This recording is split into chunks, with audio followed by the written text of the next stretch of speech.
Welcome to the Psychology World podcast with me, Connor Whiteley, psychology student and international best-selling psychology author of over 30 psychology books, bringing you the latest psychology news, fascinating psychology topics and more each week. If you want to learn more, then please check out connorwhiteley.net/books. And don't forget to like and subscribe to the YouTube video or follow on your favourite podcast app. And here's the show. Hi everyone, and welcome to episode 350 of the Psychology World podcast with me, Connor Whiteley. And today's podcast episode is on what is Trauma-Informed Expressive Art Therapy. And it is Sunday, 19th of October 2025 as I record this. So in today's podcast episode, we're going to talk about what is trauma-informed expressive art therapy. Because previously on the podcast, I've spoken about what is trauma-informed practice in the podcast episode, known as what makes a trauma-informed psychologist. But we've also covered what is art therapy. Both of them are brilliant, really insightful, really important landmark podcast episodes. And if you want to learn more about clinical psychology, you've got to understand. And I flat out love them. But in today's podcast episode, we're going to combine them. Therefore, by the end of the episode, you're going to learn about what is this form of psychological therapy, how does it improve lives, and what are the 7 psychological principles that this trauma-informed therapy is based on. So it's fascinating, it's a lot of fun. And I definitely know that when my mental health isn't the best, which it's not been at the moment, especially for the past 2 days, looking at trauma-related stuff really helps me. It does make me feel better, and it means that my bad mental health or my negative mental health, I'm able to channel in something a bit more productive and something that makes me happy, because I do love podcasting. Therefore, you've got that to look forward to in the content part of today's episode. So, moving on to the psychology news section, we're reading from the British Psychological Society Research Digest, and the first one is how gratitude can help you get more from your relationship. If you're in a romantic relationship, is there anything about your partner that your lives change? Chances are the answer is yes. Though it might be something as minor as wishing they could put the dirty laundry in the linen basket. Other common wishes may include a desire for more emotional support, sex, involvement in parenting, and a change in spending habits. Actually, asking your partner to change can cause its own problems.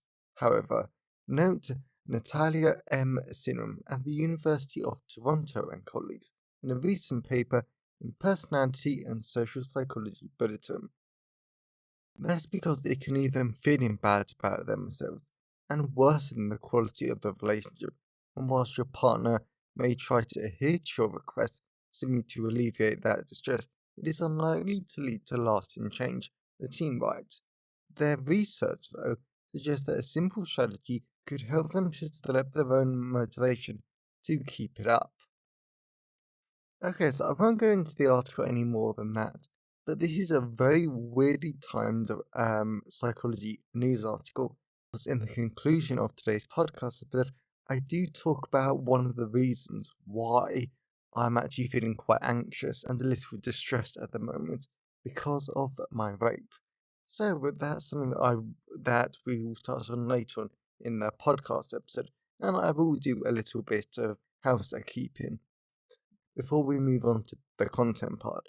But going back onto this psychology news section, like I always will remember that it's really important that when you're going to point out someone's negative or you're going to ask them to change, it can actually be really useful to just talk about something that you appreciate about them, something positive. Because when someone talks about us like positively, and they can see our strength, it helps us to feel good. It helps us to feel validated. And it reminds us that, oh, this person does actually like us and like they're not attacking us. Because something that I know from personal experience, when you're emotionally abused over a long period of a time, that person only ever says negative things about you. And it makes you feel bad, it decreases the quality of the relationship, and it makes you feel absolutely horrible. And it does feed into the other aspects of emotional abuse, which make you question your self-worth and your self-esteem and your self-value. This is why it's really important that definitely, if your partner does something that you want them to change, definitely ask them, work on it together, and try and do some useful conflict resolution. But when it comes to asking, focus on like gratitude and point out the positives before you point out the negatives. That can be really useful. So moving on to the second one. Could language acquisition and savant skills be linked? Around 1 in 10 autistic people have some kind of savant skill. Calendar calculation is one of the most common and best documented of these extraordinary abilities.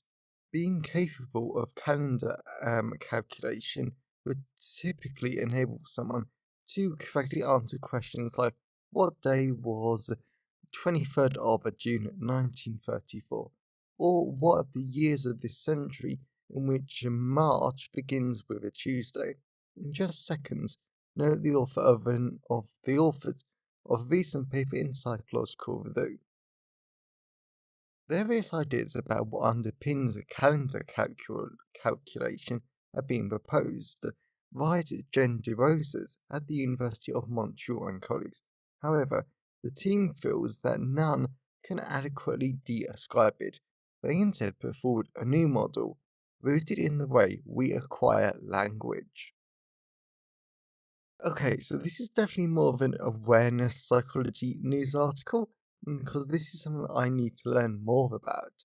Because I read that word, I read savant, and I was thinking, oh, is this my dyslexia, meaning that I can't read, meaning that I can't put this word together? So I googled it, and Google pronounced the word for me. Turns out I had it correct, which I'm very, very pleased with myself, because normally that never happens. But equally, I never heard of this. I'm autistic. I focus quite a bit on all autistic stuff from time to time, but I've never come across this phrase before, even though I am aware of calendar calculation. So there's not really a lot I can say about this because this is not an area that I'm too familiar with, which I can admit, and it's something that I will work on in the future. But I do think that the idea of a calendar calculation is very fantastic. I think it's really impressive. And I think that it's definitely a skill we should celebrate and definitely go, wow, that's amazing. But I also think that we've got to try and focus on why does this happen. And I'm really glad though that we are acknowledging that our current models don't actually explain it very well, and there are new models that are being put forward. So the last one is lasers reveal how famous optical illusions may work. Psychologists have long been fascinated by visual illusions and that they can reveal about how we perceive the world. This Cantor square illusion can be explained by an influential theory of perception that holds that our brains use both raw sensory data and expectations based on past experiences to make a best guess about what it is that we're seeing, and that's what we perceive. According to this model, when the sensory data is incomplete, our brain relies on top down inferences about what we're seeing, which can lead to illusions, such as seeing the outline of a square in the image. A recent paper in Natural Neuroscience has shown a key part of this process in action. So this is definitely going to be a quicker review of this psychology article because, again, perception is something that I've learned lots about during my undergraduate degree. It's a brilliant area of biological and cognitive psychology, but it's not something that I've really focused on in recent years, and this doesn't really have many clinical psychology or implications to some extent. And in all fairness, that's actually the tangent I'm going to go off though, because like illusions are actually brilliant. Because by understanding how illusions work, we understand more about sight. Because lots of lay people will think that right, what we see is 100% fact, and to be honest, that is not how sight works, or that is how the biological functions of sight works. It is how we interpret those signals. How do we interpret that sensory data in our brain? And that's when errors come up. That's when we see things that didn't happen. That's when we draw the wrong conclusions. And that is actually where a lot of different mental health difficulties thrive. For example, if we take social anxiety, you might think that other people are staring on you daily train commute because you're weird, you're out of place, nobody likes you, people want to avoid you. But in reality, no one's looking at you, or if they do start to look at you, they might be starting to look at you because you're staring at them and you're looking for signs of threat. But it's how we interpret those signs, and that is what feeds into the mental health difficulties. So, to be honest, I didn't actually think that there was anything that I could say about this, but I think that a larger point that I want to take away from this psychology news article is that even when we come across biological or cognitive psychology research that has no obvious clinical psychology implications, I think that it's important that we take a step back, we take a deep breath, and we actually question right, how does this research, especially this theoretical research, how can this impact my practice? How could this impact my clients? And how can this help me in proof lives, or perhaps gain a better understanding of how they see the world? So, just some food for thought. And I hope you enjoy this psychology news section. So, let's move on to the personal update.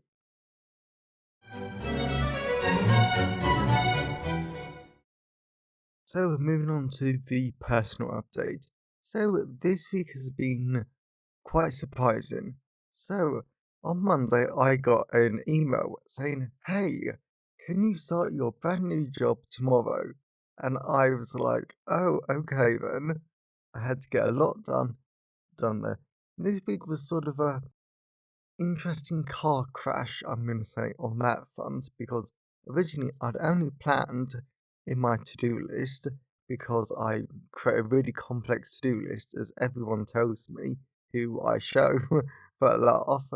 Um, I'd only planned to do 3 days of work because I didn't know when the start date was for my job. But when the references came back, I was able to start a day early. But then Monday, I had to read a whole bunch of policies, and those policies are fantastically dry. Like organizational policies, I know they're important, and I did read them. I did make sure I understood them, but wow, are they dry. And if you are feeling the same, if you don't like reading policies, I feel you. Like, that is okay, that's understandable, and that's a normal reaction. Please do not feel bad for that. Everyone's the exact same, but no one's willing to talk about it. So I started my new job as a teaching assistant in a special needs school, and it was okay. Like I've done 4 days. Yeah, it's really good. There's not a lot I can actually say, just because being a teaching assistant, my main role is just helping students, connecting with them, escorting 3 of them to the toilet, and just that sort of stuff, really. Yeah, so That is literally it. That's all I can tell you about my job. My job. That's literally it, to be honest. Helping students, making them focus on their work. In the 4 days, that's basically what I did. So that happened. But I will admit that something I'm a little concerned about is that it was a massive disruption to my routine. And I thought I had accommodated my routine quite well. But then stuff popped up, stuff mounted up. I had a lot of real world stuff to do though. And because I'm autistic, I love structure, I love routine. So me starting work, even though it's something I've got to do because we live in a capitalist society, I do think though that it did start to add up, and it did start to put a little more in my stress pot, especially when other real life stuff added on though, including some brilliant stuff though. Like I'm emailing about a possible PhD, which may or may not happen, and a whole bunch of other really fun things. Like I applied for some more assistant psychologist jobs, which would be brilliant. And like, there's lots of really good things that happened. And like Friday night was lovely because the person that I'm dating came round. We had a great night together. But it was just like all of these small little things have really added up. And yeah, I'm definitely not sure if this new job is stimulating enough for me because I like to be busy, I like to be productive, and yeah, so lots of small things have been added up, and I'm pretty sure that's why my mental health has sort of deteriorated today and yesterday. So, so the reason why I'm talking about this is one, I want you to know that if you've ever started a new job, or to be honest, if you are at a job, or or to be honest, if you are working, and if you think that your job is adding to your stress pot, that's okay to a point. That is normal. That is something that everyone experiences. Now it's just about we need to question how do we continue this for the long term? Because if the job is actually causing you mental health difficulties, then that's something that we've got to solve. Whether you talk to a manager, whether you look for a new job, and whether you do something else. So definitely make sure that you get enough sleep. Definitely practice self care, and make sure that you do stuff that you enjoy. That's definitely a massive tip though.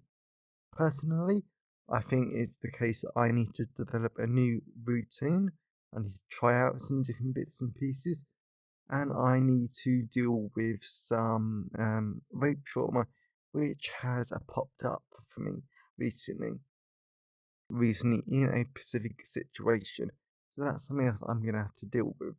So my biggest tip though is that when you're feeling overwhelmed, when your mental health is deteriorating, take a step back, relax, and really think about.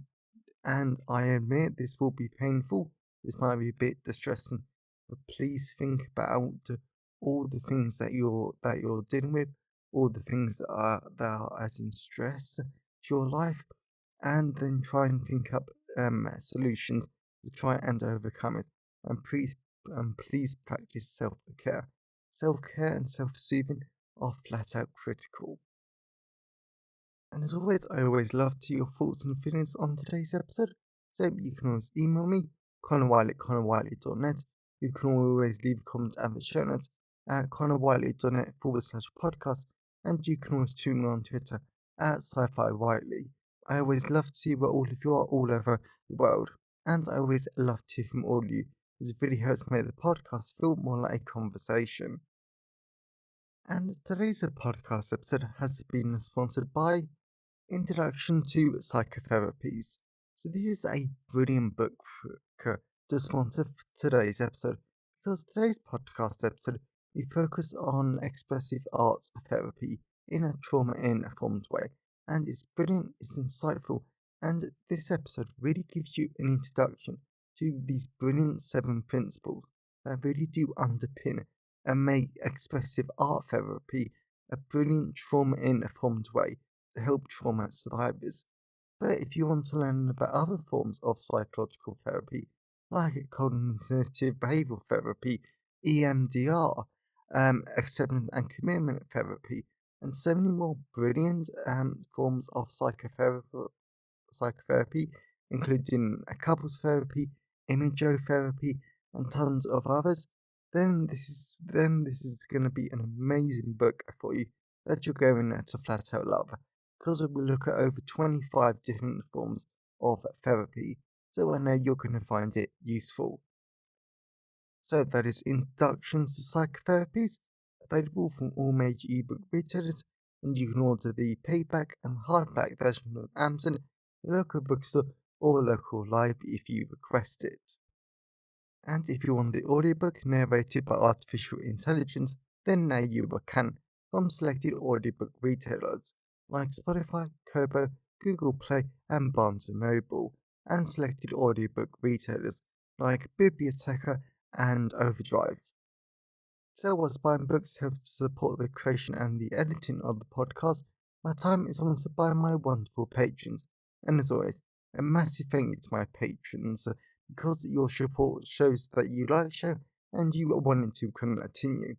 So, if you want to support the podcast and get access to tons of great rewards, including over 80 exclusive blog posts, which will be made into podcast episodes for weeks, months, or even years, then please head on over to patreon.com/the Psychology World podcast.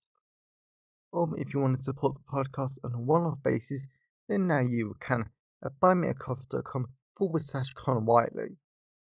So that's enough of a personal update. Let's move on to the content part of today's episode.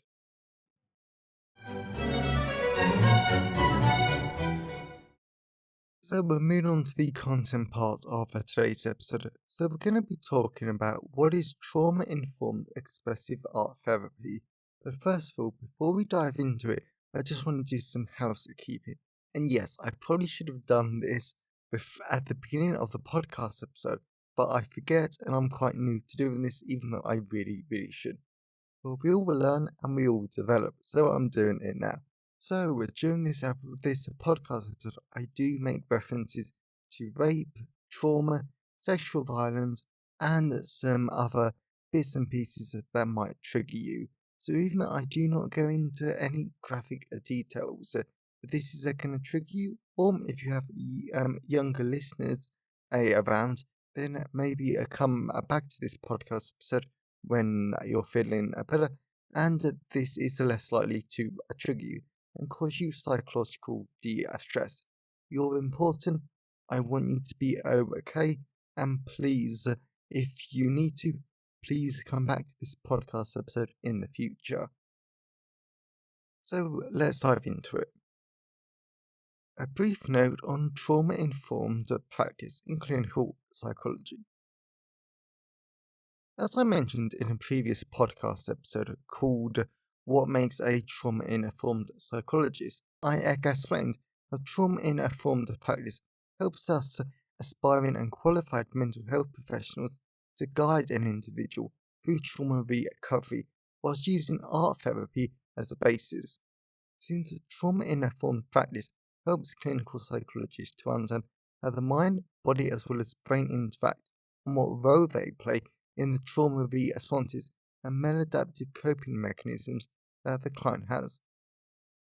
Also, trauma-informed practice is very useful because it helps the therapist to depathologize whatever the client is going through, and by combining with a clinical work with arts therapy, it allows the client to express themselves, their emotions, and their experiences. This helps the client in their turn to feel more empowered, engaged, and hopefully they'll find the therapy more fun and pleasurable compared to normal talking therapy.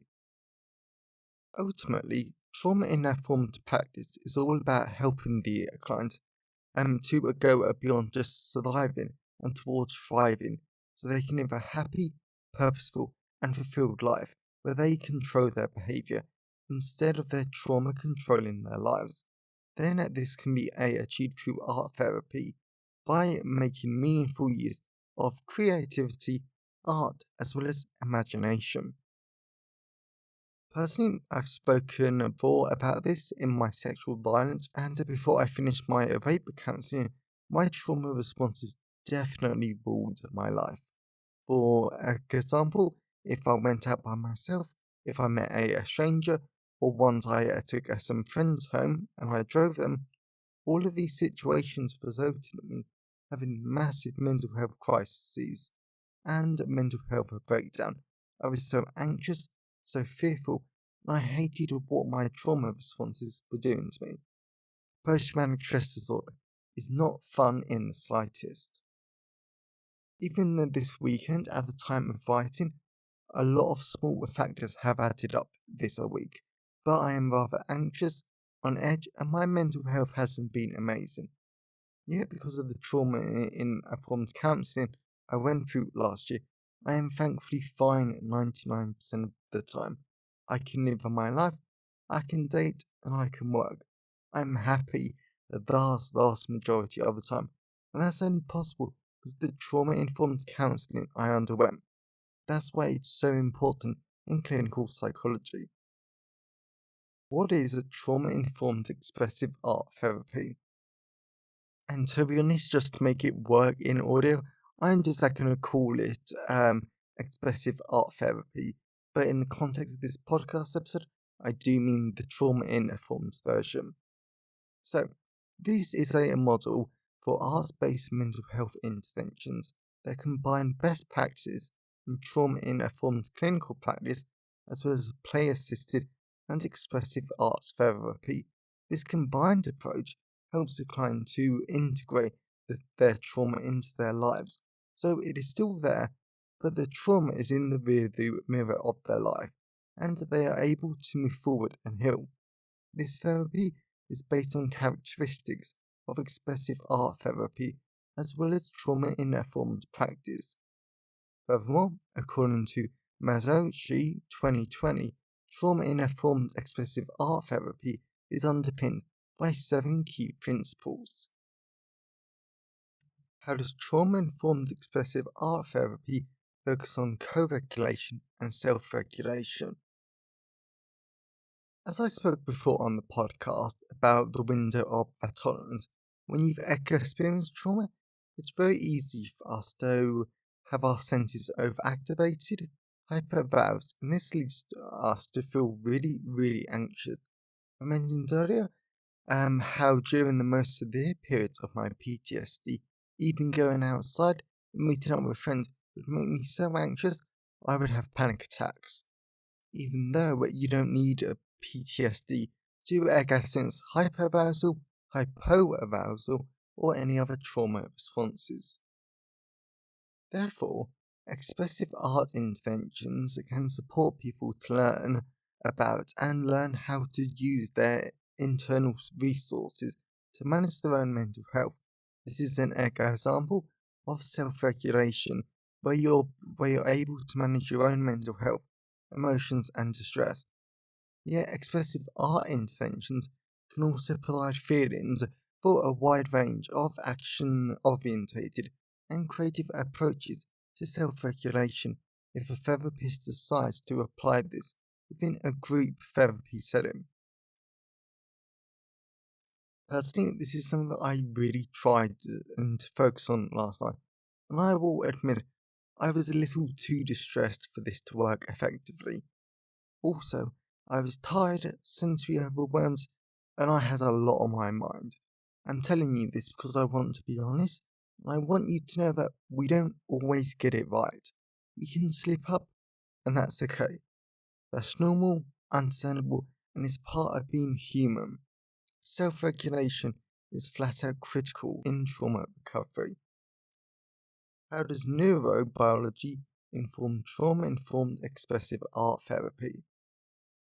So, I explain this a lot more in my sexual violence focused books, but trauma isn't just a psychological experience. Even after my rape, it took me a long time to understand this fact. But trauma is also a mind body experience, since a lot of the trauma responses are physiological reactions. For instance, the shaking, the heart pounding, the sweat, and the physical sensations associated with the trauma. All of them are very, very real physiological sensations to the survivor. As a result, expressive art therapy uses neurobiology to understand how to use expressive arts to address these trauma reactions, as well as it helps the clients to reconnect with the sensory as well as declarative memories of the trauma. In my opinion, I just want to jump in here and say that this doesn't always happen in trauma informed practice, because my rape counseling didn't involve any talking about the rape itself. We focused on the here and now, my trauma responses, and we focused on everything but the rape itself, which was really nice. Anyway, neurobiology as well as neurodevelopment provides therapists with a framework for determining how to apply expressive art therapy to various treatment goals. For example, how a client can help themselves to self-regulate, form positive attachment, build resilience, as well as achieve self-sufficiency. How does trauma-informed expressive art therapy support positive attachment?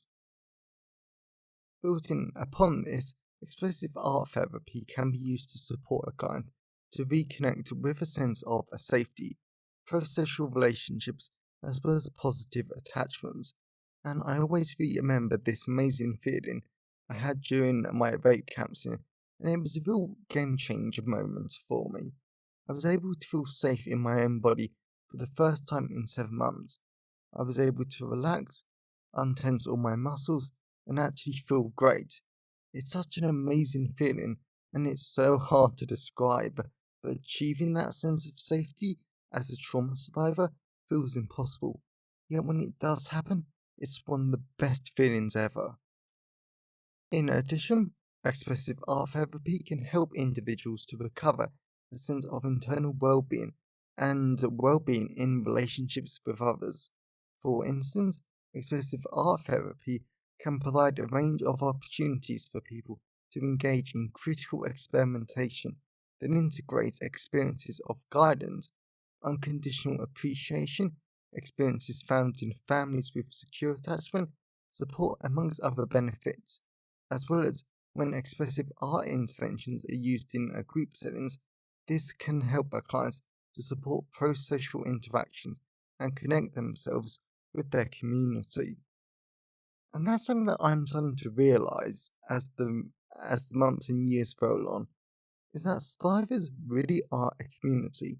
Since if we take rape and sexual violence for example, a lot of people have sadly experienced it, but a lot of people haven't.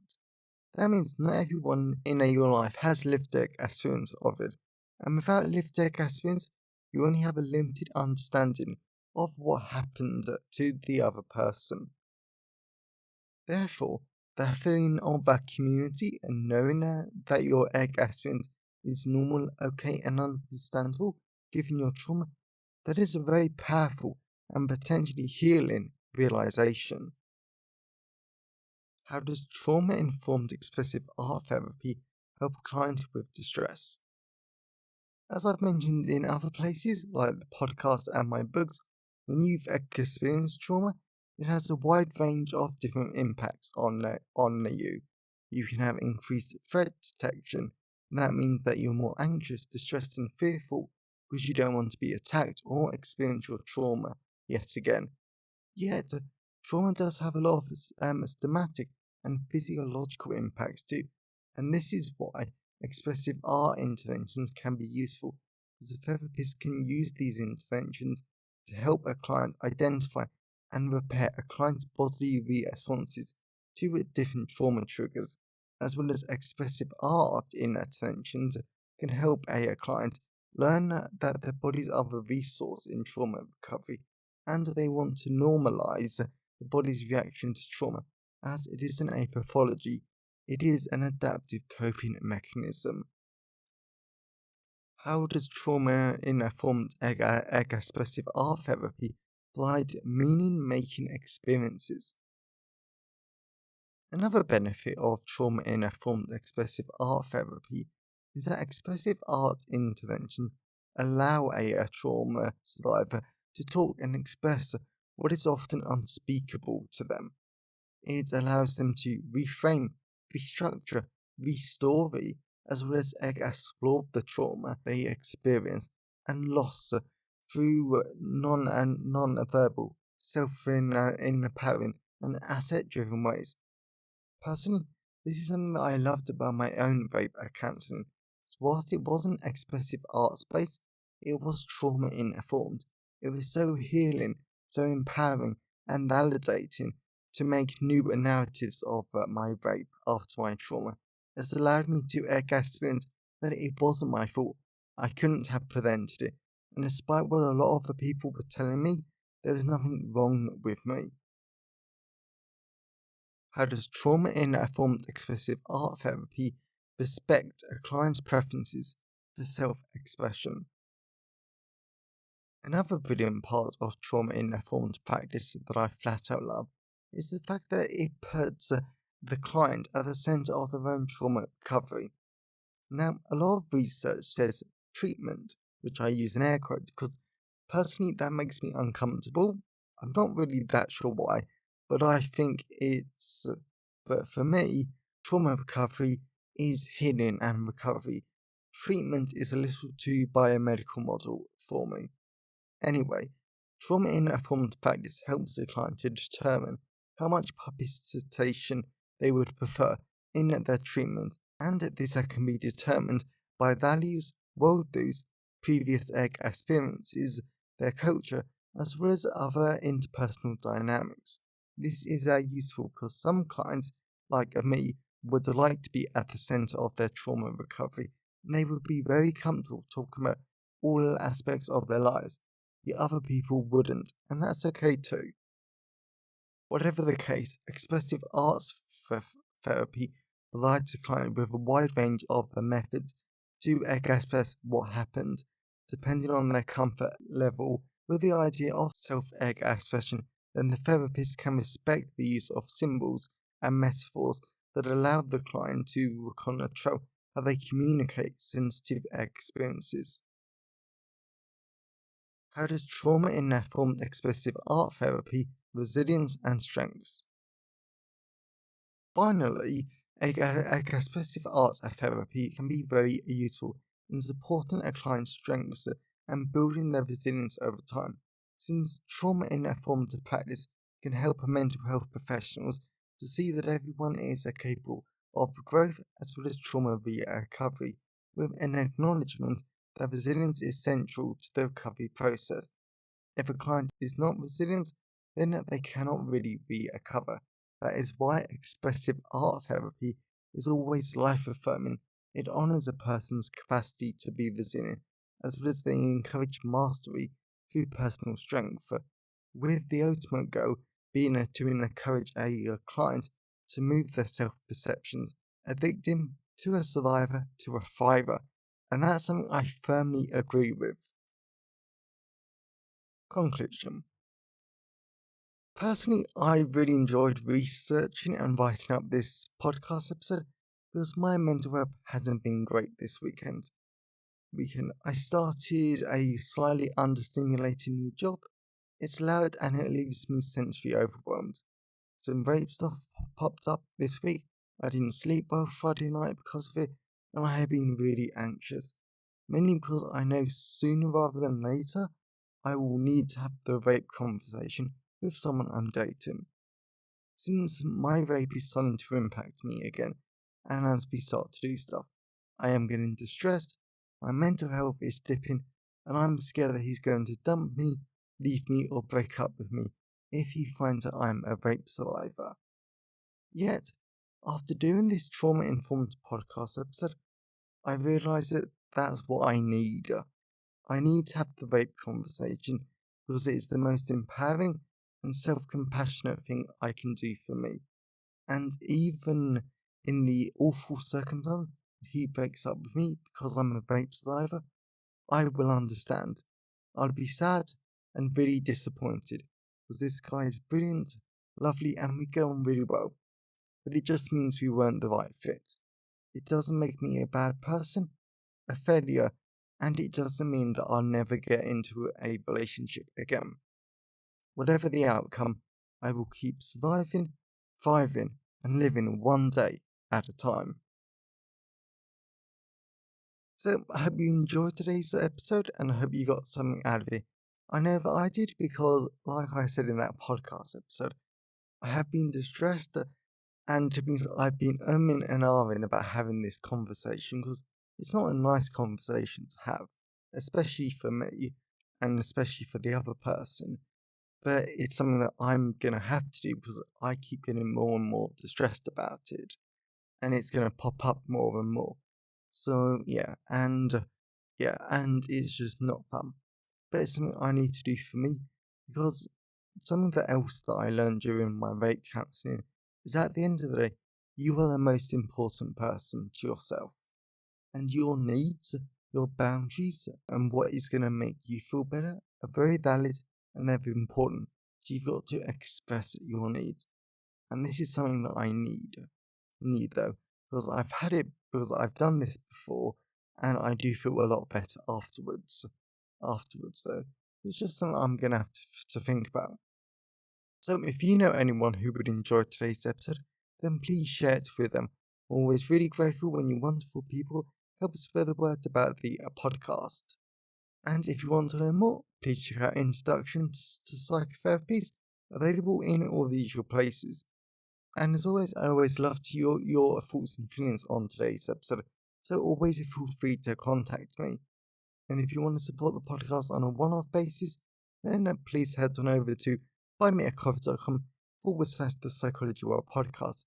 Or if you want to support the podcast on a monthly basis, then please head on over to patreon.com/the Psychology World podcast. So, have a great day, everyone, and I'll see you next time. Found it helpful. Please remember to like the video and subscribe to the YouTube channel and follow the podcast on your favourite podcast app. And if you wanted to learn more, then please check out the backlist of the podcast episodes or my books at conwiley.net.